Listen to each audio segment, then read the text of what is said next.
This is the new Samsung Q series soundbar Q990F 11.1.4 channel Dolby Atmos soundbar, and it just may be the best soundbar of 2025. No, I didn't just title the video that as clickbait. Should you upgrade if you already own a previous model, or should you consider it over competition like Sony's Theater Bar 9? Let's roll that intro and find out. After years of doing product reviews, a new trend's emerged where brands are now requiring reviewers to submit their videos for final approval before it ever goes online. Now, this often means the brand can ask to remove anything deemed negative, which means product reviews are more influenced by the brand than ever. Now, because of this, I vow that anything I review on this channel will not only cover the good, but the bad, and because I don't do ads, cover the ugly as well. It's time to get brutally honest about reviews. This is full transparency.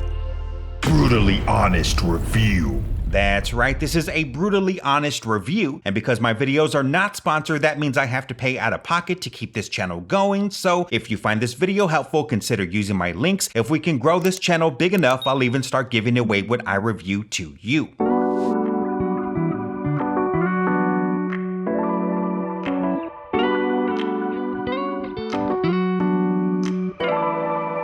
The Samsung HW-Q990F is an 11.1.4 channel Dolby Atmos soundbar loaded with 23 speakers and retains most of the features the Q990 brought, like Q Symphony, which syncs the soundbar with a compatible Samsung TV and uses the TV speakers to enhance audio, and wireless Atmos so you can run your setup cable-free, though just like your internet connection where Ethernet is better than Wi-Fi, I'd use a little cable management to get the best experience. If you're like me and you hold on to the boxes of things you buy to resell later, the box is significantly smaller than the Q990D, and you'll find the unboxing process pretty smooth as it's basically the bar, the rears packed together, and the sub, and not a ton of styrofoam or unnecessary packaging. Out of the box, the bar measures in at 48.5 inches wide with an almost 5.5 inch depth and height just under 3 inches. It is one of the heftier soundbars I've tried and weighs in at 16 pounds. Now, this new model sports a different grille on the top, which I believe like the front-facing grille is aluminum, while the bottom and back are made of plastic. It's got a number of built-in speakers, which include 6 forward-facing drivers and 3 tweeters, 4 side-firing speakers, and 2 up-firing Atmos speakers.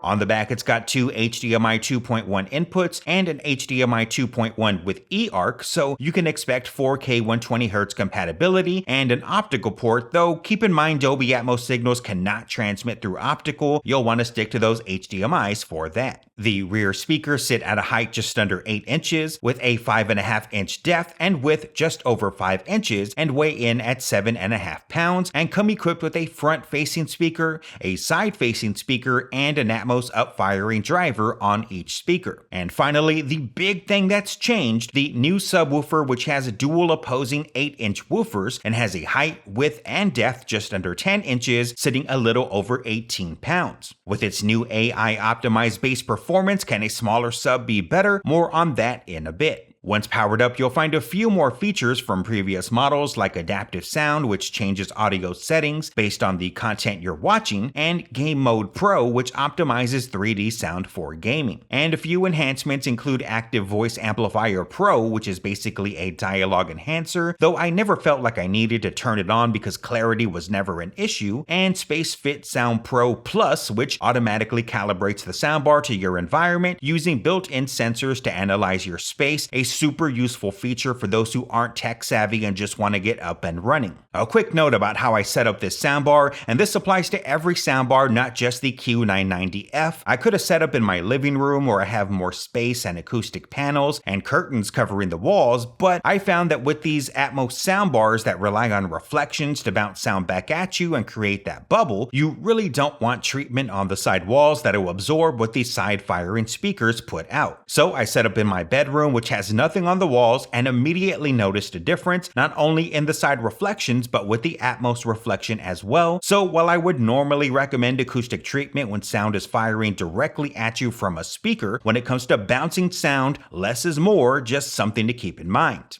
The last few soundbars I reviewed were the Nakamichi Dragon, which is by far the most powerful soundbar I've ever tested, the Sony Theater Bar 9, which I've been using in my master bedroom and have gotten pretty familiar with, and the LG S95TR, which left me totally unimpressed and is the only soundbar I've given a negative review to. But when it comes to the Nakamichi Dragon, if raw, untapped power that'll knock your socks off and kamehameha you off your couch is what you want, then I can see going that route. But when it comes to actual quality of sound and dispersion of 3D elements, the Q990F takes the cake. And while I was constantly adjusting the Nakamichi, endlessly calibrating it, trying to find the perfect balance, the Q990F SpaceFit Sound Pro Plus automatically calibrated it in real time, so it sounded great right out of the box with zero effort. With the Theater Bar 9, I haven't really had any complaints and have been adjusted to the sound for some time now, but as soon as I booted up the Q990F, it was immediately obvious how much better the overall audio image performed. It was like I gave my bedroom setup a sensu bean and new energy I didn't know I was missing all of a sudden came to life. If you want a perfect demo, watch 6 Underground on Netflix. Bottom line, when it comes to the competition, it's hard to argue against the Samsung. Now, one soundbar I haven't had the opportunity to test because I frankly can't afford it is the Sonos Arc Ultra. Sonos, if you're watching, hit up your boy. Let's form a partnership and give the people what they want. When it comes to the previous generation Samsung soundbars, the only one I personally heard was the Q990D, and I was pretty impressed with it. The only area it fell a bit flat for me was in the bass response, and I can happily report that with the new dual 8-inch woofer, I don't share that opinion with the Q990F. I've only had to set the bass level to halfway to get a really nice low end that fills my 12x13 room, and while I've seen my share of comments who were happy with the bass performance of the Q990D, if you want to see some improvement there, upgrading may be worth the price, as at least for me, this unit gives a complete experience, and that's why, just like the title of this video, even though it's early in the year, when it comes to the soundbars I've personally been able to test, the Samsung Q990F gets my vote as the best Dolby Atmos soundbar of 2025,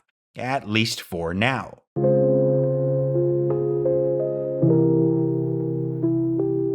To recap, against the LG S95TR, the Sony Theater Bar 9, and the Nakamichi Dragon, in my opinion, you should buy the Q990F over the competition. As far as upgrading from the Q990D or a previous generation, upgrading may be worth the money if you're unhappy with the bass response of the older model sub. If you're happy with what you've got, you don't need to upgrade for the sake of buying the newest shiny thing. Keep it humble and put that money elsewhere. Now, there may be other brands or soundbars out there who could potentially sound just as good or better, but I'm just one guy with one channel and a whole bunch of health issues trying to produce as much meaningful content as I can. Let me know if there's another soundbar or tech product you'd like to see reviewed on this channel, and feel free to comment your thoughts or experiences on the Q990D, Q990F, or any of the competing soundbars out there. If you made it this far into the video, comment friends till the end so I can show my appreciation for the engagement. That's going to wrap things up for today. I'll see you next time.